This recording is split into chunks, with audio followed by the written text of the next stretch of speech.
This next poem I'm going to read came out of an experience that I had 2 years ago at a retreat with a gentleman by the name of Adyashanti. His name means primordial peace. His given name was Stephen Gray, and he came out of the Zen tradition. For 14 years studied with a Zen master in Northern California, and after 14 years she said, "You're cooked, go forth and teach." And he did, and he does. He has a place called the Open Gate Sangha just south of San Francisco in Cupertino. Adyashanti's take on meditation is that there might be a little bit too much fixation on technique. For instance, various types of meditation teach awareness of the breath and focus on the breath and the breathing and the sensations of the nose and the diaphragm. And he said that's all well and good and that's helpful, but after 25 years you can become very good at following your breath, but not necessarily falling into that natural state of consciousness, which he says is the birthright of all people, that primordial stillness and silence. And he feels that that is really the point of meditation, to get you to that place where you can sink into that silence to the extent that you can have that experience of the oneness of all being, that there is no separation. During this 3-day meditation conference, at the very, very end, it was the last meditation session, this is what happened to me. It's called Eyes Wide Shut, Open. I fell into a silence so deep, it was not so much a falling as dissolving into silence. So radically, there was nothing left of me but watching. Not with eyes, not with mind, just watching. Watching silence, being aware of itself, still and infinite, profoundly quiet, like being suspended weightlessly within the heart of the universe, without sound or sensation. Just resting, just being within this pool of sacred silence. And then, after who can tell how long, the aperture widened, and I could again hear sounds, coughing, body shifting, smells resumed, while this formal meditation session ended. But the center of stillness, of numinous silence, held that day, anchored in expanded awakeness, in an elemental beingness I never before disappeared into, so utterly, so spontaneously, so effortlessly. Of this experience, I can only say I felt held, curious, and home. After time's passing, this gift remains a treasure of refreshment, even still. Now I'm going to tell you the punchline to that experience. So Adyashanti gathers us up together, everybody comes back into the room metaphorically, and he's giving a short discourse before he dismisses us. And in the process of that discourse, he explained in detail exactly that meditation experience. The falling into silence, the resting in the pool, then the aperture widening, the sounds coming back, the smell coming back, and staying centered in that stillness. So I thought probably he just channeled that experience to everybody in the room. And maybe he did. I read this poem to Donna Becker, and she especially liked it, and so this poem is dedicated to Donna. It's called Sitting. If I don't make time to sit, to simply gaze upon this sky and mountain vista in quiet, effortless reverie, a whole chunk of my awareness goes wasting. Confusion of a splintering sort descends all around and within, defeating any clever ploys to arrest it.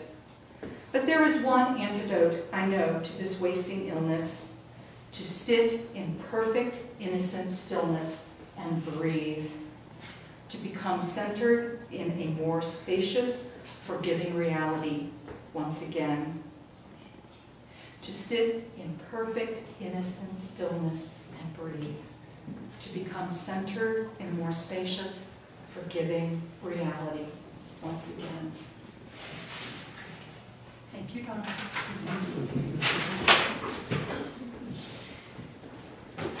I'm going to tell you the story about the clay Buddha.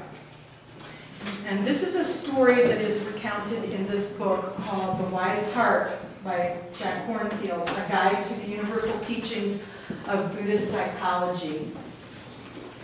And Jack tells the story of the clay Buddha that was at a temple north of the current capital of Thailand, in Sukhothai. And this was not the most beautiful Buddha, as these sculptures go in Southeast Asia, but it was an old clay Buddha. It had been there for over 500 years, and it was much revered because of its endurance.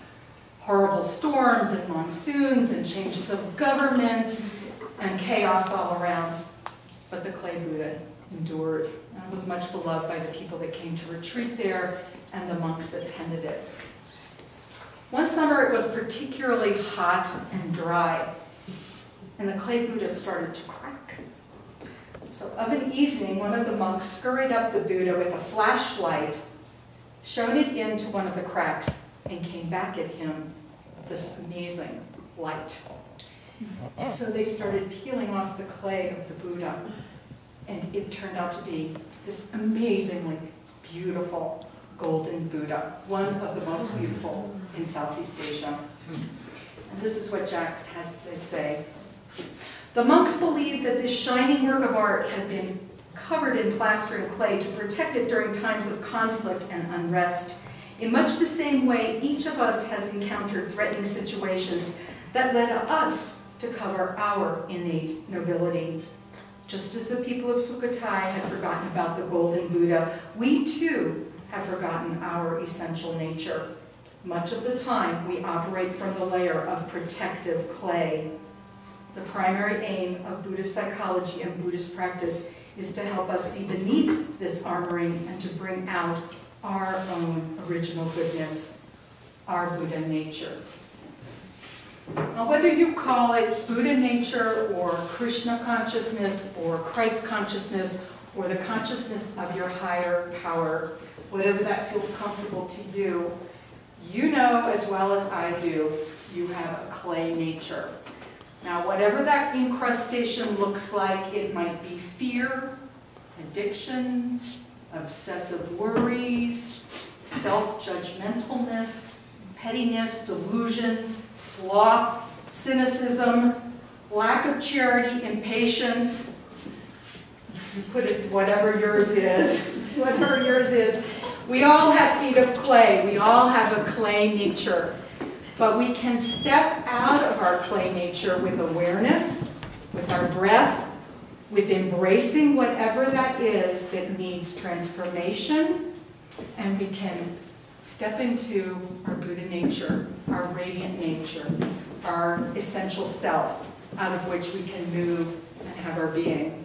And I think that that's what yoga and meditation practice and other healing arts are about, of being witness and embracing that clay nature, but transforming it and stepping into and living out of that radiant nature. If there's nothing you go home with tonight, I hope that that image of the clay Buddha opening up into radiance, I just think it's such a powerful story and a really powerful image. These next poems are the fruits of meditation, and the names of these poems are kindness, abiding joy, choiceless choice, beingness, insight. These are the things we attempt to embody. These are the things we attempt to integrate into our life more and more. Kindness. I strew the path with lilies of kindness, first towards myself, then all others.